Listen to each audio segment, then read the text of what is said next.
Hello everyone, my name is Moe Soheilian. I'm a PhD student at Department of Construction Engineering and Lighting Science, and I hope that you enjoy this short presentation. In this short presentation, we're going to discuss about energy consumption in general, and more specifically for households before, during, and after pandemic. Generally, energy is consumed in different sectors.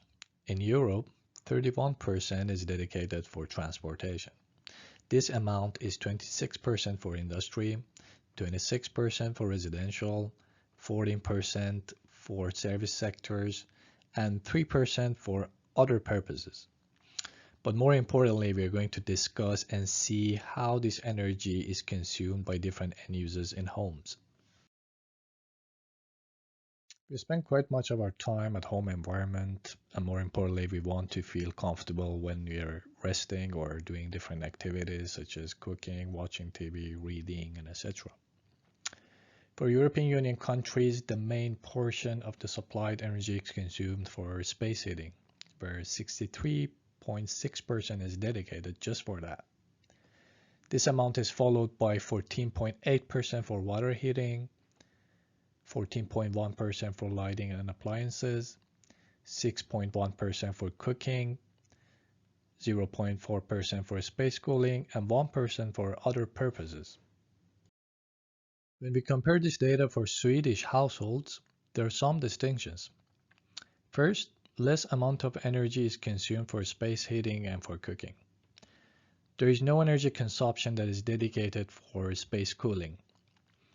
And energy consumption for water heating remains as the same by 40.1%.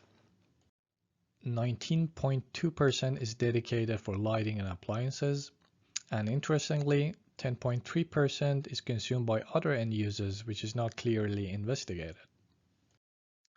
Energy is supplied from different resources such as gas, derived heat, electricity, and renewables. But when we only look at the electricity consumption in Swedish households, data shows that electricity covers 100% of the required energy for lighting and appliances, 98.5% for cooking, while it covers only part of the required energy for space heating and water heating. So far what we have discussed was before the pandemic. Now let's see how the energy consumption by different sectors got affected during the pandemic. By the beginning of the regulations on lockdowns and working from home strategies, electricity demand and consumption decreased significantly in different sectors. Results from the first quarter of 2020 showed that electricity demand reduced by approximately 2.5%, and it is expected to decrease further by 5 to even 10% in some regions by the end of 2020. Among different sectors, the service sectors such as retail, offices, hospitality, education, and tourism activities has been hit hardest by lockdown measures. But the story was quite different in residential sector.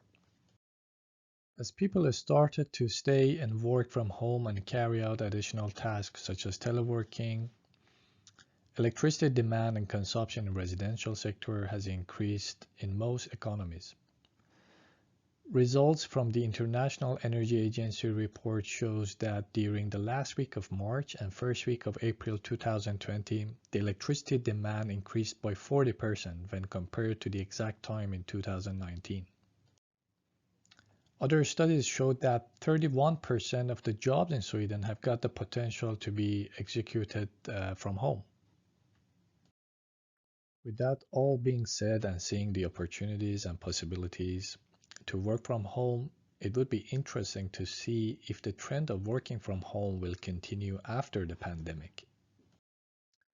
Results so far showed that working from home will increase the household electricity energy consumption, but it will also reduce the consumption partially for other sectors, which is a positive thing. But apart from energy saving, how does our well-being going to be affected by spending more time at home, where we might be more exposed to electric lighting and less exposed to the daylight?